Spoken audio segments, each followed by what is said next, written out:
La misión que proponen las fuentes es explorar cómo la inteligencia artificial ha dejado de ser una simple herramienta para automatizar tareas. Claro, para convertirse en una tutora pedagógica experta, un sistema que permite a cualquier individuo dominar conceptos arquitectónicos muy complejos. Cosas como la ingeniería del prompt o el llamado vibe coding, que luego definiremos bien. Lo verdaderamente interesante aquí es comprender cómo este andamiaje tecnológico transforma un hobby histórico, permite que la persona evolucione y abandone la figura tradicional del charlatán de rueda. Me encanta ese término. Sí, para convertirse en un creador de sistemas. Un perfil que no solo enriquece a la comunidad técnica, sino que, bueno, de paso, adquiere competencias de liderazgo invaluables para el mercado laboral actual. Los documentos sobre pedagogía impulsada por IA critican el sistema educativo tradicional duramente. Lo comparan con un modelo de fábrica, Un currículo inamovible. impartido a un ritmo uniforme. Ignora por completo las capacidades, el contexto y los vacíos de conocimiento individuales de cada aprendiz. Frente a esto, surge el auge de los sistemas de tutoría inteligente basados en IA generativa. Mencionan herramientas específicas como Notebook LM. Exacto. Estos sistemas transforman la asimilación de conocimiento técnico al operar sobre 3 pilares arquitectónicos que cambian las reglas del aprendizaje por completo. Esos 3 pilares merecen que los desgranemos con detalle. Marcan la diferencia entre un simple buscador de Internet y una verdadera docencia interactiva. El primer pilar es el modelo del estudiante. El sistema no se limita a arrojar datos sin más. Diagnostica de forma continua las fortalezas de la persona, detecta sus patrones de error recurrentes y ajusta el nivel de complejidad del lenguaje. Vamos, que te conoce mejor que tú mismo mientras estudias. Casi. El segundo pilar es el modelo de dominio. Para evitar el gran problema de las alucinaciones en la IA, este modelo se ancla estrictamente en la base documental proporcionada. O sea, no se inventa cosas. Exacto. Si se le suben los manuales de MicroPython, los esquemas del transceptor SDR y las normativas de la URSEC, la IA genera respuestas basándose única y exclusivamente en esa literatura empírica. Se convierte en una fuente de verdad delimitada. ¿Y cómo evita este sistema convertirse simplemente en una enciclopedia que te da la respuesta final sin que realmente aprendas el porqué de las cosas? Ahí radica el tercer pilar, el modelo pedagógico. Emplea una estrategia fundamentalmente socrática. En lugar de proporcionar el código de programación ya resuelto o la fórmula matemática masticada, la IA asume el rol de docente experto. Te hace pensar. Formula preguntas para fomentar el pensamiento lateral de la persona. Ante un problema de adaptación de impedancias en una antena, la IA podría responder algo como: he analizado el esquema. Antes de calcular la longitud, ¿qué efecto crees que tendría añadir una bobina de carga en la base? Fomenta el razonamiento deductivo. Quienes nos escuchan pueden imaginar el impacto brutal de esta herramienta. Supone disponer en el propio escritorio de casa de la tutora más experta en telecomunicaciones de la historia, Y disponible ininterrumpidamente las 24 horas. que se adapta al ritmo de estudio individual y al léxico de cada persona. Permite absorber todo el conocimiento histórico acumulado sobre experimentación de radio. Desde el comportamiento de una válvula de vacío de los años 40 hasta las modulaciones digitales más vanguardistas. Obteniendo retroalimentación instantánea y sin el miedo a ser juzgado en un foro público por plantear una duda teórica elemental. Esta personalización extrema del ritmo de estudio genera un empoderamiento técnico sin precedentes. Al disponer de este nivel de asistencia pedagógica continua, disciplinas que antaño se consideraban un feudo exclusivo de ingenieros de software senior, de repente se vuelven accesibles. Es fascinante. Y es aquí donde las fuentes introducen 2 conceptos metodológicos que son el núcleo de esta revolución: la ingeniería del prompt y el paradigma del vibe coding. Son fundamentales para entender lo que viene. Entremos de lleno en esa terminología. Aunque pueda sonar a jerga de ciencia ficción, es la competencia operativa del presente. Sería de gran ayuda ilustrar qué es realmente la ingeniería del prompt con alguna analogía. Para distinguirlo del simple hecho de escribir texto en una caja de búsqueda, claro. Una analogía muy precisa sería comparar la ingeniería del prompt con el rol de un director de orquesta. O el de un chef con estrellas Michelin redactando las instrucciones para su segundo de cocina. Eso es. No consiste en introducir peticiones erráticas esperando que la máquina adivine el objetivo. Es el diseño metodológico de directrices para que un modelo de lenguaje extenso, un LLM, opere bajo restricciones lógicas muy estrictas. O sea, un prompt deficiente sería escribir «hazme un escáner de radio en Python». Claro, eso produce código genérico, y probablemente inoperante por completo. Mientras que un director de orquesta sabría exactamente qué instrumentos deben entrar en cada momento. Un prompt aplicado con verdadera ingeniería requeriría especificar la arquitectura. Por ejemplo, actúa como un ingeniero de radiofrecuencia, necesita un script en MicroPython, la fuente de datos es un flujo IIQ a una tasa de muestreo de 2 MHz, aplica un factor de diezmado de 4 y utiliza la biblioteca específica de procesamiento de señales para evitar desbordamientos en la memoria. ¡Madre mía! Quien redacta el prompt debe comprender la física subyacente y la lógica del sistema para poder exigirle a la IA el resultado técnico adecuado. Exactamente. No picas el código, pero diriges la obra. Ese nivel de dirección técnica nos lleva directamente al segundo concepto que recogen los documentos. Tiene un nombre con muchísimo gancho, el bytecoding. Sí, un concepto rompedor. ¿Cómo se diferencia esto de la programación tradicional, donde se pican miles de líneas de código a mano frente al monitor? El bytecoding supone elevar el nivel de abstracción. En este paradigma, el experimentador abandona el rol de picador de código para asumir el de arquitecto de sistemas. La persona se concentra en la visión funcional, en el objetivo general o la vibra del proyecto. ¿Delineando la lógica del flujo de la información? Eso es. Una vez que la arquitectura conceptual está clara, se delega a la inteligencia artificial toda la carga pesada, repetitiva y tediosa de la sintaxis. La persona ya no pierde horas buscando dónde falta un punto y coma en C++. Ni solucionando errores de indentación absurdos en Python. Se dedica a diseñar la estrategia técnica global. Para bajar toda esta teoría a un banco de pruebas real, los textos exponen un caso de uso sumamente práctico. Todos en este mundillo sabemos lo frustrante que puede llegar a ser intentar que hardware muy dispar se comunique de forma fluida. Y el ejemplo plantea el uso de una Raspberry Pi 4 combinada con un transceptor SDR avanzado, como el HackRF1. Es un escenario de experimentación formidable. La Raspberry Pi 4 aporta la capacidad de cómputo de un ordenador completo con un consumo energético minúsculo. Y al conectarla mediante USB al HackRF1, se obtiene acceso a un periférico capaz de transmitir y recibir en un rango inmenso, desde 1 MHz hasta los 6 GHz. Es una ventana abierta a casi todo el espectro electromagnético útil. Hace tan solo un lustro, orquestar este hardware requeriría conocimientos profundos sobre la gestión de memoria en sistemas Linux, compilación de controladores y un dominio absoluto de bibliotecas de bajo nivel.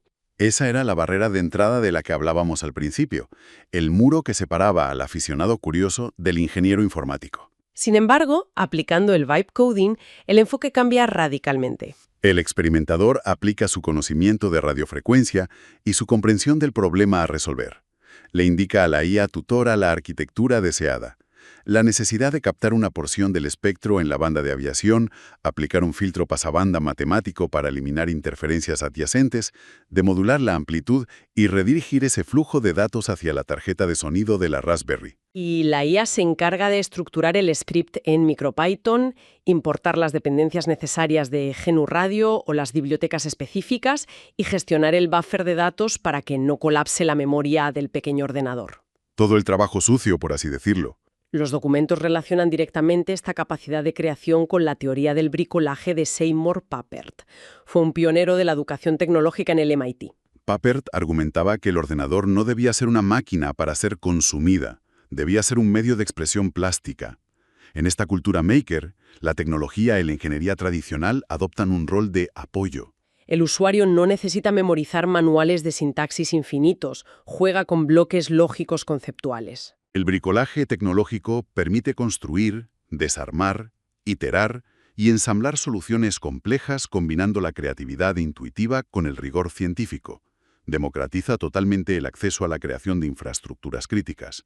Hemos analizado cómo la conjunción de una ética responsable, que deja el espectro como laboratorio, sumada a una tutoría de IA incansable, permite a cualquier persona construir hardware de vanguardia en su casa.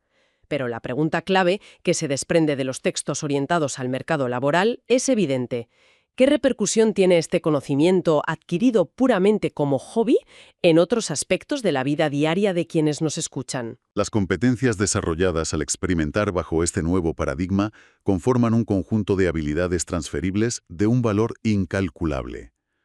La fluidez en el manejo de modelos de inteligencia artificial para la resolución de problemas técnicos complejos ha dejado de ser un añadido curioso en un currículum. Se ha convertido en una competencia de supervivencia y adaptabilidad en la economía digital. Totalmente. Supone adquirir un perfil de liderazgo técnico casi de forma orgánica, simplemente por la inercia de querer mejorar una estación de radio casera. El individuo que se acostumbra a dialogar con modelos de lenguaje para orquestar la comunicación entre una Raspberry Pi y un Hack RF está entrenando su capacidad para el prototipado rápido y la resolución de incidentes sistémicos. Adquiere un pensamiento arquitectónico de alto nivel. En un entorno corporativo o industrial, este es el perfil capaz de liderar equipos y gestionar la complejidad de un proyecto a vista de pájaro. Sabe diseñar la solución, dividirla en problemas más pequeños y delegar la ejecución táctica y el código puro a las herramientas de IA generativa. Para dimensionar el calibre técnico que está alcanzando la comunidad de experimentadores, resulta fascinante revisar la sección de las fuentes dedicada al aprendizaje automático, el Machine Learning, aplicado al procesamiento de señales. Los documentos detallan cómo se están superando los límites de los filtros matemáticos convencionales que han dominado la radio durante décadas. El análisis espectral ha encontrado un aliado formidable en las redes neuronales convolucionales, conocidas como CNN por sus siglas en inglés. Tradicionalmente, estas redes se han utilizado en el campo de la visión artificial, por ejemplo, para que un ordenador reconozca un vehículo en una fotografía. Lo que la experimentación de vanguardia ha hecho es aplicar esta misma lógica a las cascadas, o waterfalls, de los programas de radio definida por software. Es un enfoque de pensamiento lateral brillante. En lugar de procesar la señal de audio puramente como sonido, se procesa visualmente la representación gráfica de esa señal en la pantalla. Se entrena a la red neuronal tratándola como un problema de reconocimiento de imágenes. Utilizando bibliotecas de Python de nivel empresarial como TensorFlow o Keras, la comunidad está entrenando modelos de Deep Learning capaces de observar el espectrograma, identificar el patrón visual de una transmisión digital débil y separarla del ruido estático de fondo en tiempo real.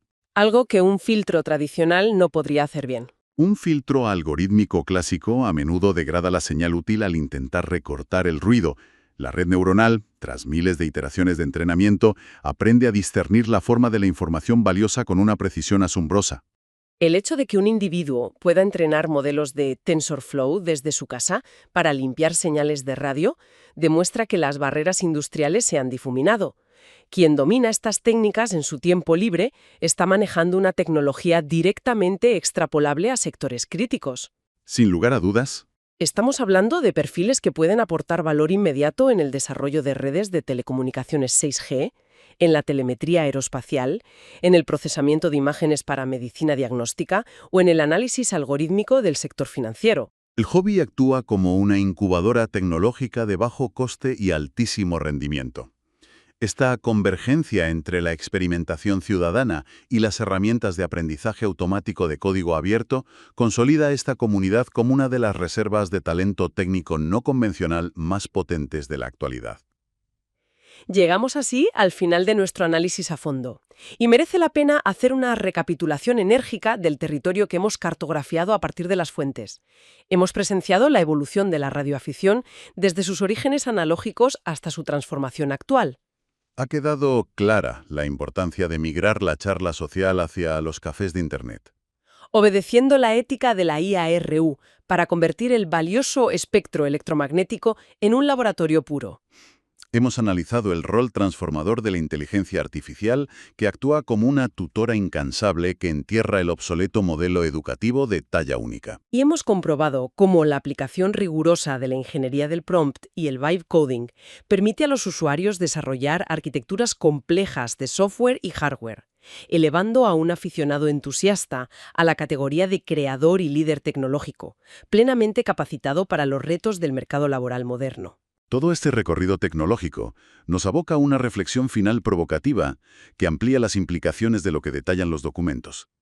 Si la integración de la inteligencia artificial está empoderando a individuos desde sus propios hogares para dominar la complejidad del espectro electromagnético, y si el hardware económico permite codificar sistemas de radiocomunicaciones que hace una década habrían requerido los recursos de laboratorios estatales, cabe hacerse una pregunta seria. Adelante con ella. Estamos ante los cimientos de una nueva era logística.